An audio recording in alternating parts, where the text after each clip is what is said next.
Hola, buen día.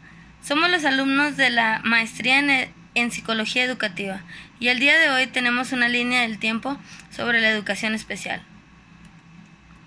Entre los integrantes nos encontramos la maestra Nancy Ramos, una servidora Samantha Vázquez, Nancy Reyes, Alicia Jasso, Amairani Sánchez y el profesor Dagoberto Guerrero.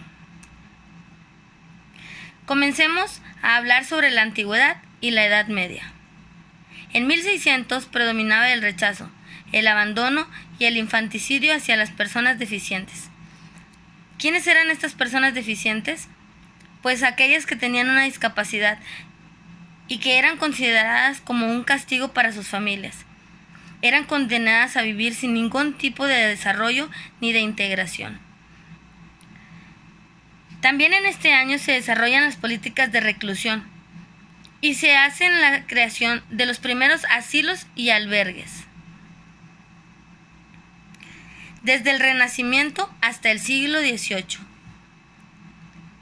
En 1828, en Francia, se abren las primeras escuelas de atención a deficientes, que recordemos que eran las personas con capacidades diferentes, inspiradas en los resultados de Tirard, quien demostró mediante trabajos con deficientes la posibilidad de enseñar y educar a los débiles mentales. En esta misma época, el abad de Dieppe creó el primer lenguaje de señas para comunicarse con las personas sordas. Desde el Renacimiento hasta el siglo XVIII. Alemania. Samuel Heineck desarrolló una metodología oral para enseñar a las personas sordas a comunicarse de forma verbal.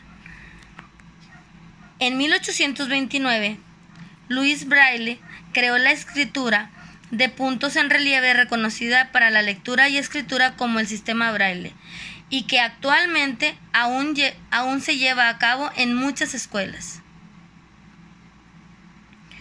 Desde el siglo XIX hasta mediados del siglo XX. Surge a partir de la obra de J.J. Rousseau un movimiento pedagógico encabezado por Pestalozzi y Froebel que altera radicalmente la educación general y que permitirá contemplar los problemas asistenciales de los alumnos discapacitados desde una óptica científica. Es decir, que en este ámbito pues ya se comenzaba a llevar un estudio más amplio sobre estas personas que tenían una capacidad diferente de manera intelectual. Los deficientes mentales, como les llamaban, comienzan a ser sujetos reales de la educación y pasan a recibir un auténtico tratamiento médico pedagógico con la aparición de los llamados pioneros, médicos que creían en las posibilidades educativas de estas personas. Estos pioneros fueron los que se encargaron de impartir, de descubrir, de investigar y de crear todas estas estrategias, las cuales se llevaron a cabo y se pusieron a prueba con estas personas que necesitaban de esta educación.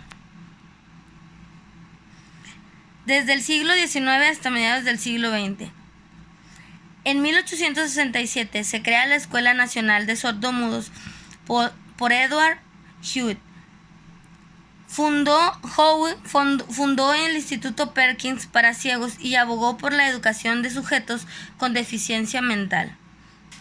A partir del siglo XX, de Bryce y otros autores redescubrieron las leyes de la herencia de Mendel, y a partir de ahí comenzó a surgir la idea de que todos los retrasos mentales podían ser heredados.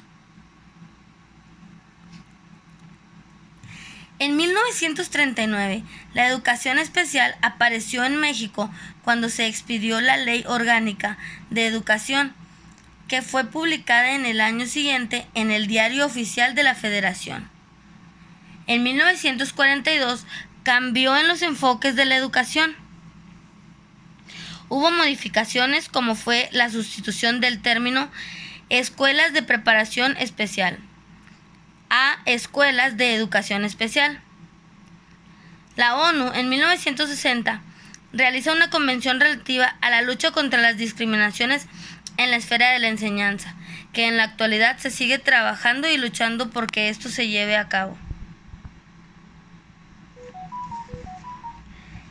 En 1970, Luis Echeverría Álvarez decretó la creación de la Dirección General de Educación Especial. En 1971, las Naciones Unidas aprueban la Declaración sobre los Derechos de los Deficientes Mentales.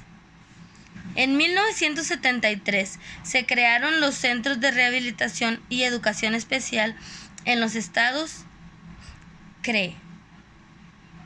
En 1975 se emitió la Declaración de los Derechos de los Impedidos bajo un principio de igualdad. En 1978, Mary Warnock acuña el término necesidades educativas especiales. Dicho término aún lo tenemos presente en nuestras escuelas.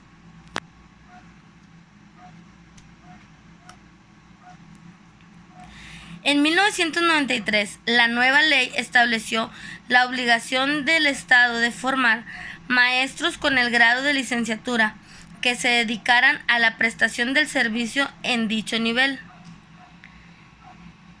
Estas escuelas y este personal son conocidos en la actualidad como los maestros de apoyo y que pertenecen también a la USAER.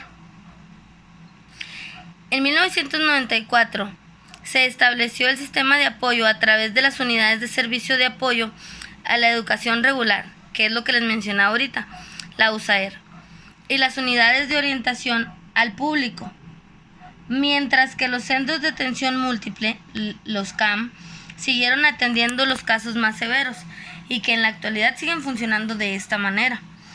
En 1997, escuelas con adecuaciones arquitectónicas, eliminar boletas específicas de educación especial. ¿Qué era decir esto? En lugar de darle un valor cuantitativo, se volvió más cualitativo. En la actualidad, en el siglo XXI, en el 2000, Booth y Ainscow proponen un cambio de paradigma de necesidades educativas especiales. Es sustituido por el término barreras para el aprendizaje y la participación. En 2000, la UNESCO reitera la necesidad de centrarse en el acceso a la inclusión de estudiantes en desventaja y marginación. También en el 2000, en el Foro Mundial sobre Educación, los países miembros se comprometen a incorporar las estrategias de mejoramiento de la calidad. En el 2001 se promulga la Declaración de Cochabamba y recomendaciones sobre políticas educativas. Se reitera el compromiso por hacer de la educación una prioridad, disminuir la deserción escolar y mejorar la calidad y la eficiencia educativa. En el 2002, Programa Nacional de Fortalecimiento de la Educación Especial y la Integración Educativa. Fue hasta el 2006 donde se organizan competiciones de deportes extremos para personas con discapacidades físicas, los cuales en la actualidad pues ya hay Juegos Olímpicos, ya tenemos medallistas a los cuales les llamamos paralímpicos. En 2006 también se aprueba, esto fue en un término del año 2006 al 2009, y se aprueba la Convención Internacional para los Derechos de las Personas con Discapacidad. En el 2009 la Conferencia Mundial sobre Educación Inclusiva se manifiesta sobre la relevancia mundial de la inclusión. En el 2011, el 1 de agosto, adopta la normativa española a la Convención Internacional sobre los Derechos de las Personas con Discapacidad.